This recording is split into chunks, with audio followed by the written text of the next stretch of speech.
আপোন ভনীয়েকৰ সফলতাত আনন্দিত হৈ পৰিছে অভিনেত্ৰী চামল্তিকা শৰ্মাই। কৃষ্ণশ্ৰীয়ে গৌৰৱ কঢ়িয়াই আনিলে অসমলৈ। নিজ গৃহ চহৰত পুষ্প আদৰণি কৃষ্ণশ্ৰীৰ। অভিনেত্ৰী চামল্তিকা শৰ্মাই কয় যে অত্যন্ত আনন্দিত হৈছোঁ, অৰ্থাৎ কৃষ্ণশ্ৰী সাফল্যত। সমগ্ৰ অসমবাসী গৌৰৱান্বিত কৃষ্ণশ্ৰীৰ সফলতাত।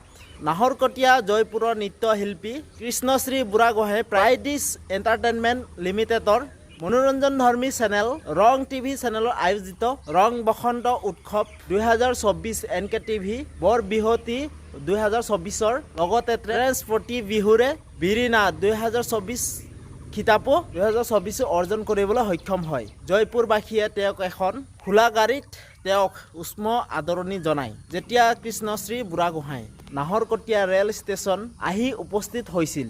উল্লেখযোগ্য যে জয়পুৰৰ নিবাসী প্ৰয়াত অঞ্জনা বুঢ়াগোহাঁই আৰু দেৱেন বুঢ়াগোহাঁইৰ কন্যা কৃষ্ণশ্ৰী বুঢ়াগোহাঁইক বৰ্তমান জয়পুৰৰ মিউজিক এণ্ড ডেন্স কেন্দ্ৰীয় নাটমোল্লাৰ পৰিচালিকা ৰূপে কৰ্মৰত হৈ আছে।